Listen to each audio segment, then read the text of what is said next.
वृंदावन के विषय में सब जानते हैं। वृंदावन में भी गोवर्धन और गोवर्धन में भी राधा कुंड भगवान श्री कृष्ण को अत्यंत प्रिय स्थान है। लेकिन गोवर्धन में तो इतने सारे कुंड हैं, फिर राधा कुंड में ऐसी क्या विशेष बात है? यही है आज की हमारी कृष्णायन कथा। तो आइए आज के इस रहस्य को उजागर करते हैं।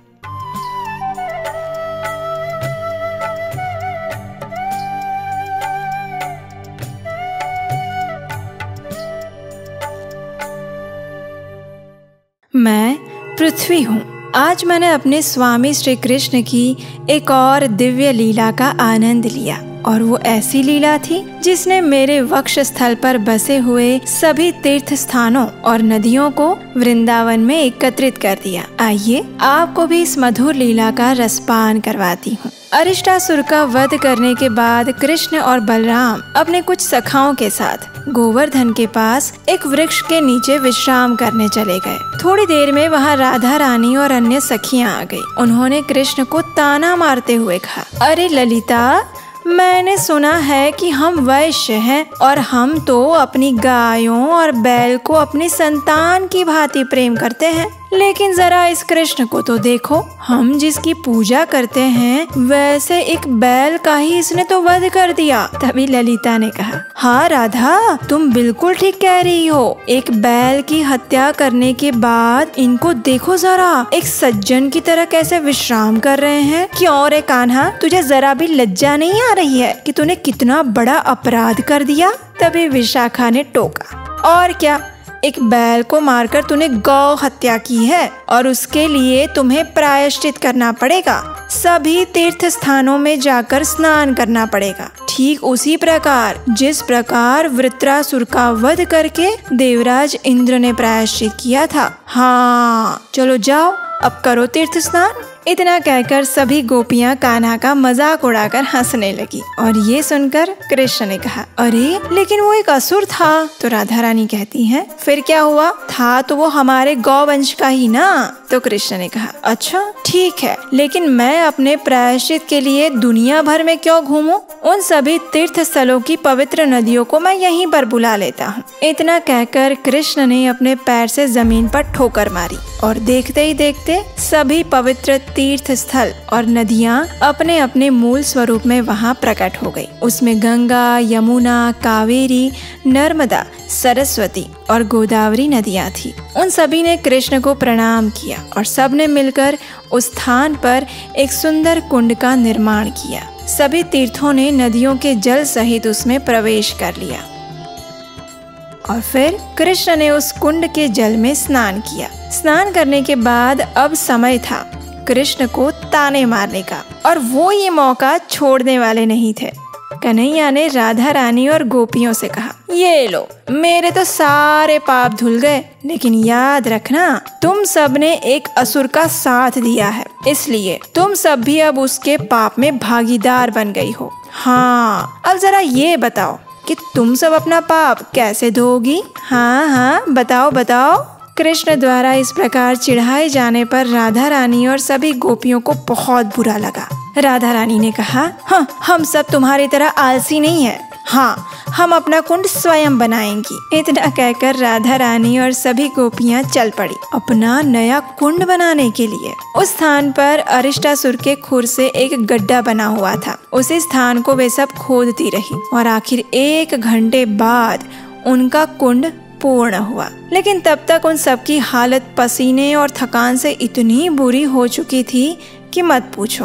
उन सबको ऐसी स्थिति में देखकर कृष्ण ने कहा, अरे राधा, लगता है तुम बहुत थक गई हो। अगर तुम चाहो तो मेरे कुंड से तुम जल ले सकती हो और अपने कुंड को भी भर सकती हो। लेकिन नहीं नहीं नहीं, ये तो राधा रानी थी, इतनी आसानी से कृष्ण के सामने थोड़ी ना झुकेगी।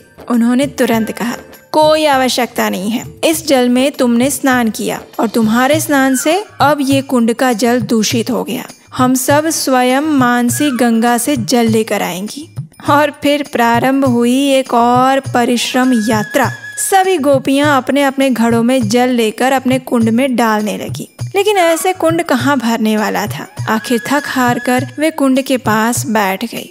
तभी कृष्ण के कुंड से एक देव पुरुष बाहर आया। उसने राधा से कहा, हे राधिके, आप परिश्रम ना करें। यदि आप मुझे अपनी सेवा करने का अवसर देंगी तो मैं इसी क्षण अपने तीर्थ जल से आपके कुंड को भर दूंगा। अब राधा रानी और गोपियों के पास और कोई विकल्प ही नहीं था। उन्होंने तुरंत हाँ कह दी और देखते ही देखते कृष्ण के कुंड की सीमाएं टूट गई और उसके जल ने राधा रानी और गोपियों द्वारा बनाए गए कुंड में प्रवेश किया। ये देखकर कृष्ण ने उस कुंड में प्रवेश किया और कहा, हे राधा, तुम्हारे द्वारा बनाया गया ये कुंड राधा कुंड के नाम से जाना जाएगा और वो मेरे श्याम कुंड से भी अधिक प्रसिद्ध होगा। मैं नित्य यहाँ आकर स्नान और लीलाएं करूँगा। ये सुनकर राधा रानी अत्यंत प्रसन्न हो गई। उन्होंने भी कृष्ण के कुंड में प्रवेश किया और कहा, कान्हा, मुझे भी तुम्हारा ये कुंड अत्यंत प्रिय है। मैं भी सदैव अपनी सखियों के साथ इस श्याम कुंड में स्नान करने आऊंगी। उस रात श्री कृष्ण ने उसी राधा कुंड के तट पर रास लीला की। कैसी लगी आपको, ये कमेंट करके नहीं बताएंगे? हमें पूर्ण विश्वास है कि आज की कथा ने आपके हृदय को छू लिया होगा। कार्तिक मास विशेष ऐसे ही मधुर कथाओं को देखना और सुनना चाहते हैं तो याद से आपके अपने चैनल उपदेशाष्टकम को सब्सक्राइब करके रख लीजिए। हम हृदय से चाहते हैं कि इस वर्तमान समय में हम अधिक से अधिक ऐसी प्रमाणभूत कथाएं आपके और आपके बच्चों के लिए लेकर आ पाएं, जो प्रमाणभूत भी हो, सीधे शास्त्रों से हो और रोचक भी हो। लेकिन हमारे मर्यादित आर्थिक संसाधनों के साथ ये कार्य हमारे अकेले के लिए करना संभव नहीं है। अगर आप चाहें तो स्क्रीन पर दिए गए नंबर पर आने वाली पौराणिक कथाओं को एनिमेशन रूप में लाने के लिए आप अपना आर्थिक योगदान भेज सकते हैं। तो चलिए इस विशेष कार्तिक मास को और अधिक विशेष बनाते हैं अपनी पूर्ण सात्विक और भक्तिमय चेतना के साथ, परम भगवान श्री कृष्ण की अधिक से अधिक भक्ति के साथ और वैष्णवों की सेवा के साथ। इस कार्तिक मास के विषय में स्कंद पुराण में कहा गया है कि इस कार्तिक मास में जो भी तप किया जाए, जो भी यज्ञ और दान दिया जाए और जो भी तपस्या की जाए उसका अक्षय फल तो मिलता ही है, लेकिन साथ ही उस एक कार्य का 1000 गुना अधिक फल मिलता है। तो चलिए इस कार्तिक मास में परम भगवान श्री कृष्ण को प्रतिदिन एक दीपक अर्पित करने के साथ साथ अपने मन और चेतना को भी उन्हें समर्पित करते हैं और इस प्रार्थना को गुनगुनाते हैं। व्रजे प्रसिद्धं नवनीत चौरम गोपांगनानां च दुकूलचौरम् अनेक जन्मार्जितौ पापचौरं चौराग्रगण्यं पुरुषं नमामि। व्रजे प्रसिद्धं नवनीतचौरं गोपांगनानां च दुकूलचौरम् श्रीराधिकाया हृदयस्य चौरं नम्बुदाश्यामलकान्तिचौरं पदाश्रितानां च समस्तचौरं चौराग्रगण्यं पुरुषं नमामि। व्रजे प्रसिद्धं नवनीतचौरं गोपांगनानां च दुकूलचौरम् अकिञ्चनीकृत्य पदाश्रितं यः करोति भिक्षुं पथिगेहहीनं किमप्यहो भीषणचौर इत्रे दृष्टश्रुतो वा न जगत्त्रयेऽपि यदीयनामपि हरति शेषं गिरिप्रसारानपि पापराशिम् आश्चर्यरूपो ननु चौर इत्रे दृष्टश्रुतो वा न मया कदापि। व्रजे प्रसिद्धं नवनीतचौरं गोपांगनानां च दुकूलचौरम्